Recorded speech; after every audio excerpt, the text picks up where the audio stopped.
Well, turning now to weather, Bill, a lot of students finishing out the very long and hot first week of school. Yeah, it's ready for the weekend. What does it bring? Ready for the weekend, and we've got rain on the radar to kick things off. Now, nothing serious with this. In fact, it is welcomed rain. We're coming off of an April, May, June, and even July that was just soaking wet, but we've been pretty dry ever since. So these showers are welcomed. Our lawns are thirsty.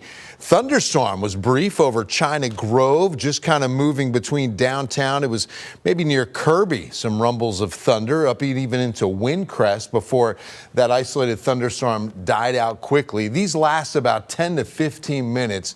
You can see just passing through Leon Valley, nice little downpour about to move over 1604 south of Helotes.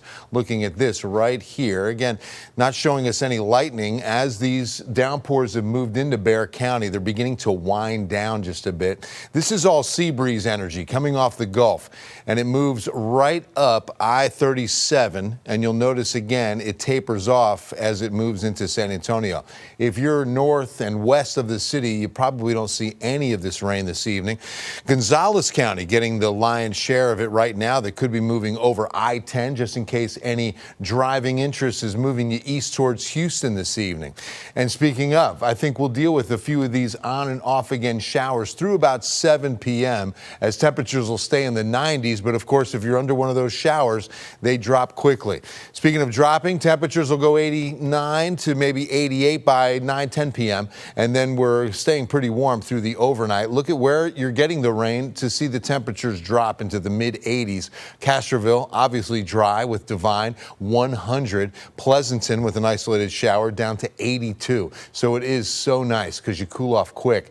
Look at the heat index at Carrizo Springs, 108. I know Seguin, very grateful. 98 on what it feels like this afternoon as opposed to yesterday, 111. The rain can make a lot of difference. All right, heading into the weekend where you're spending more time outdoors and we're not expecting rain.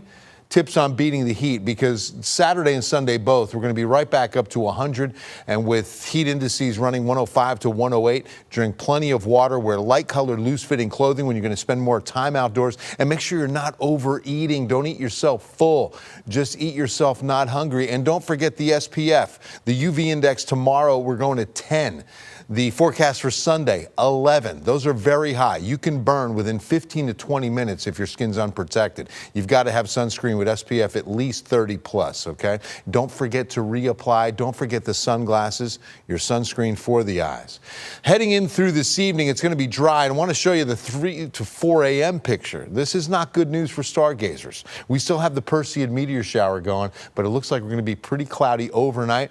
And then decent amount of cloud cover into Saturday morning with a few showers showing up along the Rio Grande between Eagle Pass and Del Rio for some rain, but we clear out to a sunny afternoon. There's that UV of about 10 expected on Saturday. To the tropics we go. We've got a slight chance of a storm developing in the eastern Pacific, but we've been watching what's developing in the far east Atlantic, and these storms are running into a less than favorable environment, already down to only a 20% to 40% chance that we see Dora out of either one of these systems. As it's been getting closer to the Caribbean, there's a lot of upper level wind shear. There's a lot of dust too. Look at all this dust that's moving in from the Sahara across the Gulf, and for Saturday it kind of thins out now. I was thinking about a weather impact alert with the early forecasts on this, but now the forecasts are saying it won't be as thick. It'll be here and it'll be a little on the hazy side, and it's only going to be Saturday. A lot of it'll stay in the Gulf and really maybe just kind of glance across South Texas into next week. Remember, Saharan dust can affect asthma, allergies. You have a labored breathing condition if you have COPD.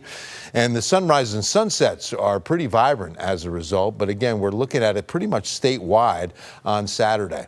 To the Riverwalk and the 7-day forecast, we're going triple digits with no chance of rain heading into the weekend. You remember, if you were with me yesterday and even back to Wednesday, Tuesday, we've been running that 10% chance of rain today, and we're getting a few of those showers, but we're not expecting a drop over the weekend. High pressure rebuilds, and 100 will be pretty consistent on this 7-day forecast, as we could peak around 101 middle part of next week. That could even mean about a 102. So we've had 3 triple digit days thus far. Looks like we're getting a lot more heading into midweek of August or mid-August. All right, so we recently moved, as you may have noticed, from a 14-day forecast back to a 7-day forecast because serving you is our priority. Your feedback through some focus groups and some research told us that on the days that matter most is when you're making your plans, and those are the ones you want to see. And those are on a 7-day forecast. We continue to work for you. We're listening. And most of all, we thank you for watching KENS 5 and trusting our KENS 5 weather team. We are proud to serve.